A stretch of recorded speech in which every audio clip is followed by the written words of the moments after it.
So, hello everyone. So today we'll see clean architecture.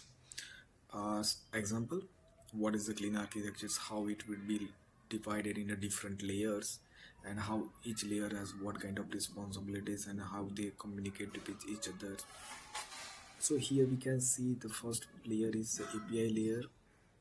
So over there we have our API controllers, custom middlewares, we have the exceptions handling middleware, some another logging middleware. So that kind of stuffs we can put in the API layer.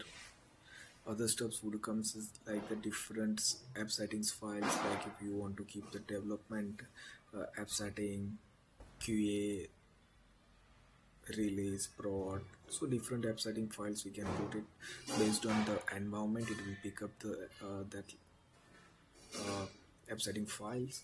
Here we can say the ASP.NET Core environment variable and like development and development ASP.NET Core environment is a development. So when I will run this API, it will pick up the development environment configurations files like that. So this variable environment variable we can configure in our CI/CD pipelines while doing that.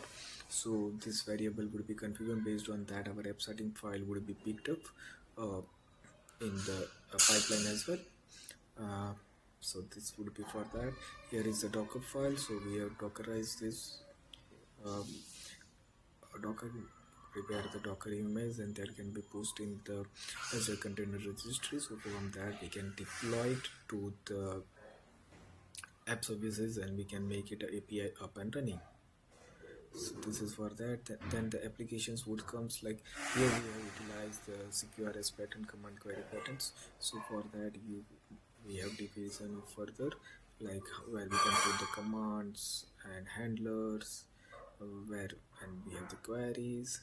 So the handlers was mostly responsible for receiving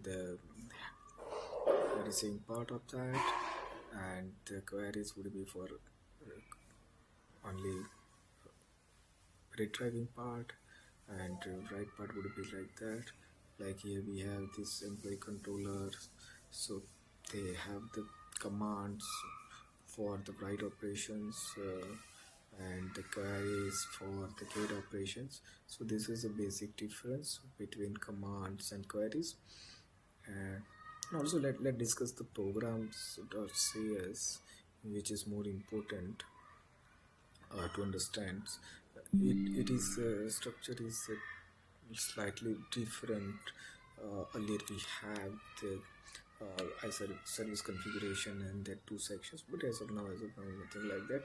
Whatever service registrations we can do here, like I have the Swagger service registration endpoint, and this is the different layer registrations. There services another part we can configure here. Also auto mapper configured here, and this is HTTPS redirects, authorizations, and the custom middleware and app run. And other things, app.run, it will be the last, will be in the pipeline of the middleware. It will stop at that. We can keep registering different services in the middleware, which will execute in the request pipeline. Okay, so application would have this, all the command queries, interface, and everything. Common, it developed for the something common files we want to put it.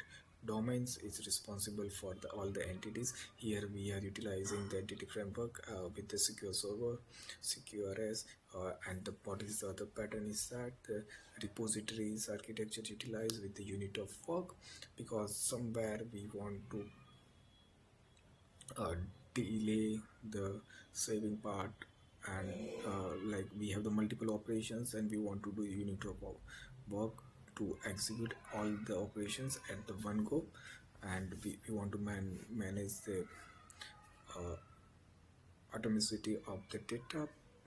So to maintain the asset properties we need that. Infrastructures will keep the interface and services, which like common infrastructure services like any third-party API calls and other stuff we are doing. Some common interfaces like we want to maintain the